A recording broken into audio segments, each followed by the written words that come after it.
و علیکم السلام و رحمت الله و برکاته. برادر ارجمند، در صوتی قبلی ما گفتیم که اگر شیطان در سر نماز به شما وسوسه میکنه به طرف چپتان 3 بار تف بکنید. گفتی که برایم خلاف ادب معلوم میشه. نه خیر برادر عزیز، این ادب هست و این دین و اسلام و شریعت ما هست و این وسوسه را به خود جا ندید که چیزی که مطابق میلتان نباشه بازو را بگوید که خلاف ادب است. اسلام بسیار دینی با ادب هست. و گفتی که یک از عالما پرسان کردی و گفتن که بیرون نماز است. نه خیر، بیرون نماز نیست. عالمی که به شما گفته بیرون نماز است سخنش خلاف احادیث است. بیاین به احادیثی که در این باب داریم. حدیث طارق ابن عبدالله المحاربی رضی الله عنه را ببین.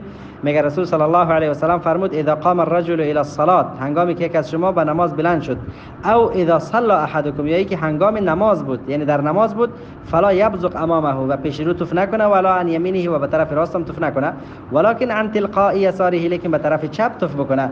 این کان فارغا، اگر طرف چپش کس نبود یعنی تنها گذار بود، او تحت قدمه الیسرا، یا بعد زیر پای چپ خود تف بکنه، اگر یعنی طرف چپ کس بود با زیر پای چپ خود تف بکنه. خب همچنان عبدالله بن عمر رضی الله عنهما در حدیث متفق علیه میگه که رسول صلی الله علیه و سلم در دیوار مسجد به طرف قبله یک بساق را دید، آب دهن را دید که بعضی کسی اما یک قسمی که با بلغم یک کمی میای آب دهن امیر دید در روی دیوار مسجد و بعد از نماز راجل پاک کرد و گفت که اذا کان احدکم یصلی، هنگامی که یک از شما در نماز است مشغول نماز می باشه، فلا یبصق قبل وجهه، به پیش روی خود تف نکنه، فان الله قبل وجهه، زیرا الله پیش رویش است، اذا صلى، هنگامی که نماز میخونه. خب در این حدیث ببین که نبی علیه السلام میگه در سر نماز به پیش روی تف نکن، یعنی در کجا تف بکن؟ به طرف چپ. همچنان حدیث ابی هریره رضی الله عنه رسول صلی الله علیه و سلم فرمودند اذا قام احدکم الى الصلاه فلا یبصق امامه، پیش روی تف نکنه، فانه یناجی الله ما دام فی مصلاه، زیرا در حال مناجات با الله هست، نباید پیش روی خود تف بکنه، ولا عن یمینه، به راستم تف نکنه.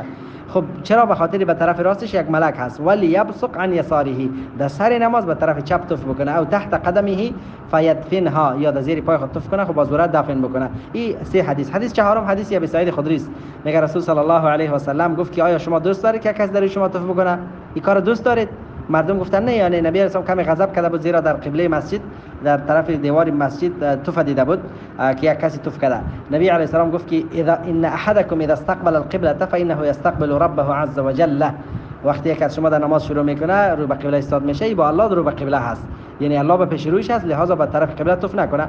والملك عن یمینه، به طرف راستش ملک است، فلا يدفل عن یمینه ولا فی قبلته، نه طرف راست تف بکنه و نه به طرف قبله. ولیبصق عن یساره، به طرف دست چپ تف بکنه و تحت قدمه، یا به زیر پای خود تف بکنه. فین عجل به امر فلیقل هكذا، و اگر تفش عاجل آمد باز به یک قسمتی از قدیفه چادر امو دستمالی که داره یا قدیفه که داره به مو تف بکنه و او را بشقه با هم دیگرش بماله.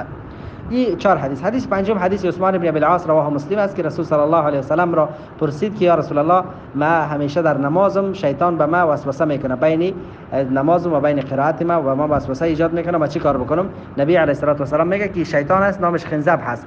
فاذا احسسته، هر زمانی که شیطان را احساس میکنی، خب سایکو، فاذا احسسته، سر نماز وقتی که شیطان آمد وسوسه کرد، فتعوذ بالله منه، به الله پناه ببر از شر شیطان، یعنی در داخل نماز اعوذ بالله بگو، و تفل علی یسارک ثلاثا، و به طرف چپ 3 بار تف بکو.